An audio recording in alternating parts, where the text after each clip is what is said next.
Hello everyone, I am Mohammed Zubair and you're watching tech web PK. Welcome to my channel. आज मैं आपसे अपनी इस वीडियो में सोनार के बारे में बात करूंगा, यानी कि साउंड, नेविगेशन एंड रेंजिंग के बारे में आपसे बात करूंगा। तो आइए इस वीडियो को स्टार्ट करते हैं।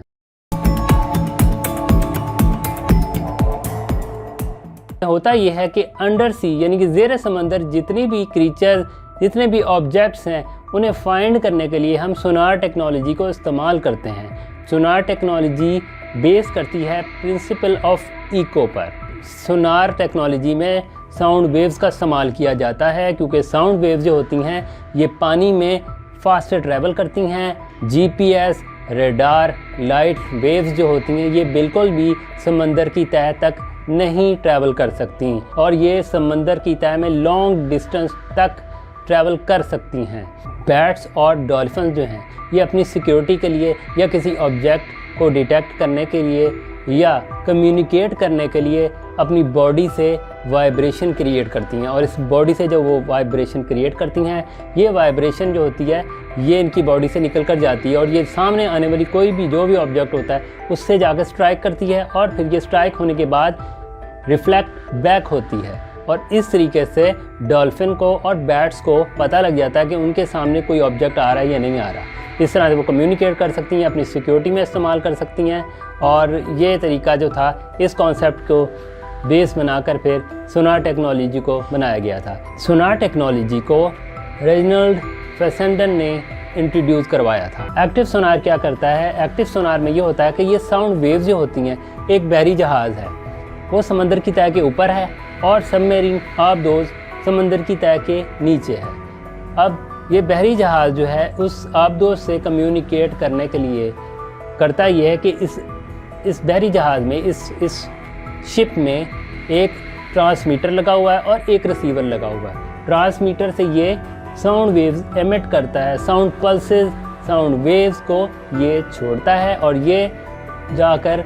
कोई भी ऑब्जेक्ट, मतलब जैसे उसमें एक सबमरीन है, उस सबमरीन को जाकर ये स्ट्राइक करती हैं ये साउंड वेव्स, और स्ट्राइक करने के बाद रिफ्लेक्ट बैक करती हैं, और जब ये रिफ्लेक्ट बैक होती हैं तो ये उस शिप के रिसीवर में आती हैं, और ये रिसीवर आगे फिर उस डाटे को बनाता है, और ये ना सिर्फ आपको उस ऑब्जेक्ट के बारे में बताता है डिटेक्ट करके, बल्कि साउंड वेव्स आपको ये भी बताती हैं कि ये जो ऑब्जेक्ट है इसका साइज़ कितना है, और अगर वो ऑब्जेक्ट समंदर के अंदर मूव कर रही है तो ये वो भी बताता है कि ये इस वक्त मूव कर रही है और ये किस डायरेक्शन में मूव कर रही है, किस स्पीड से मूव कर रही है। अब सोनार, एक्टिव सोनार जो कि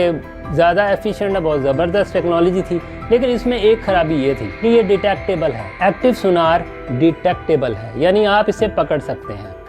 पकड़ सकते का मतलब ये है, इसकी मिसाल आपको मैं इस तरह देता हूँ कि एक डार्क रूम है, आप उस डार्क रूम में एंटर होते हैं तो आपको हर तरफ अंधेरा नज़र आ रहा है, और जैसे ही उस रूम में किसी जगह से, किसी पॉइंट से कोई लाइट आती है, वो जैसे ही लाइट उस डार्क रूम में एंटर होती है तो वो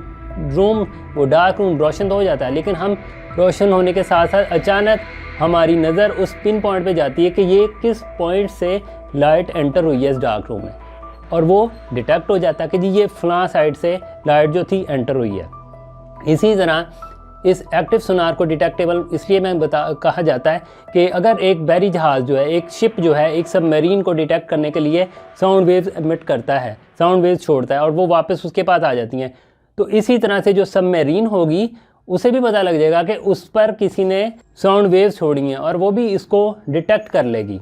और जब वो डिटेक्ट कर लेगी तो ज़ाहिर है फिर वो भी इस पर हमला कर सकती है। एक्टिव सोनार की एक मेजर प्रॉब्लम थी कि ये डिटेक्टेबल था। अब हम बात करते हैं पैसिव सोनार की। पैसिव सोनार जो है वो भी बड़ी ज़बरदस्त टेक्नोलॉजी है। पैसिव सोनार में होता ये है कि पैसिव सोनार में जो साउंड वेव या साउंड पल्सेस जो होती हैं, इनको वो एमिट नहीं करता, साउंड वेव्स को नहीं छोड़ता, बल्कि ये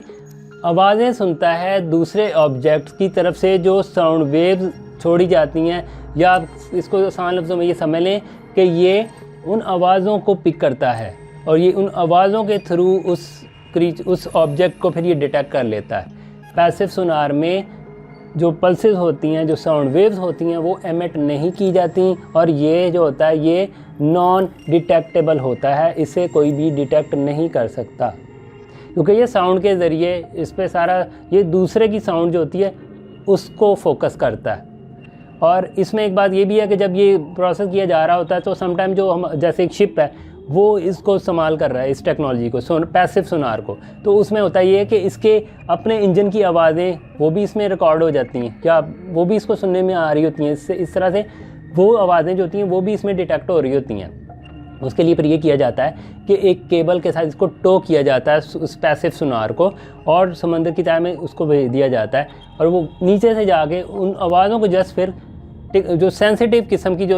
वो जो साउंड्स होती हैं उनको फिर ये बहुत सेंसिटिवली सिर्फ उनको डिटेक्ट करता है। और अगर इसी तरह ये हेलीकॉप्टर के थ्रू ये काम किया जा रहा होता है तो हेलीकॉप्टर में भी एक जो होती है केबल उसको समंदर की तह में भेजा जाता है सोनार, पैसिव सोनार को लगा के, और इस तरह से फिर वो उसको डिटेक्ट कर सकते हैं।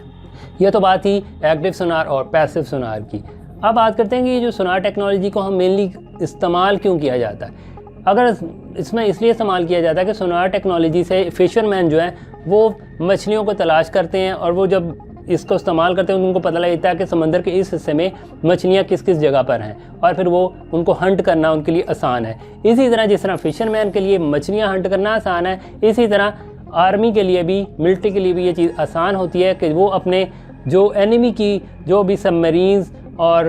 जो शिप्स या इस तरह की शिप्स वगैरह, टॉर्पीडोज़ और माइंस और वेपन जो होते हैं वो अंडर जो समंदर के अंदर जो भी चीज़ें चल रही होती हैं उन तक वो फिर डिटेक्ट कर पाते हैं,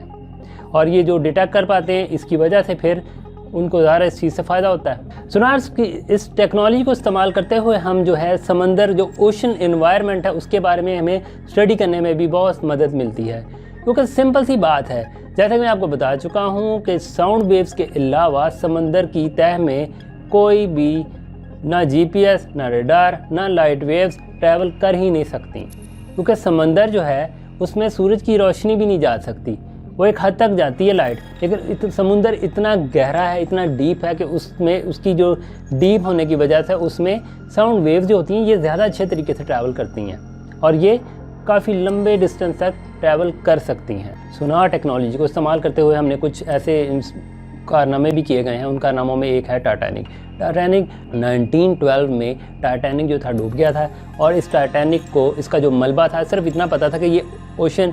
अटलांटिक ओशन में इसका जो मलबा है, इसका जो रैक है वो वहाँ मौजूद है। इस मलबे की तलाश में काफ़ी टाइम लगा, लेकिन कोई भी इसके मलबे तक पहुँच नहीं सका था। साइड स्कैन सोनर को इस्तेमाल करते हुए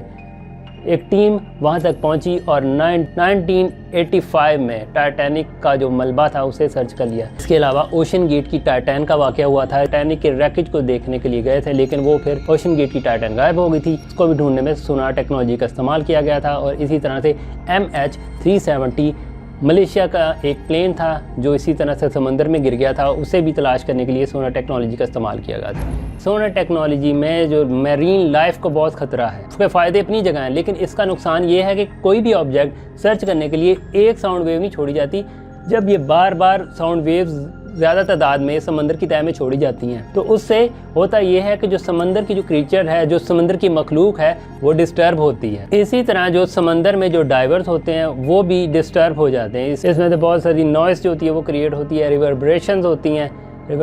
होती हैं, मल्टीपल यूजेस, और जब इन साउंड वेव्स के किए जा रहे होते हैं तो उससे फिर समंदर की जो मैरीन लाइफ है वो डिस्टर्ब हो जाती है। आई होप आपको ये वीडियो अच्छी लगी होगी। इस वीडियो को लाइक कीजिएगा, शेयर कीजिएगा, इस पर कमेंट कीजिएगा और इस चैनल को सब्सक्राइब कीजिएगा, और फेसबुक जो पेज है उसे भी फॉलो कर दीजिएगा। Thank you so much for watching this video.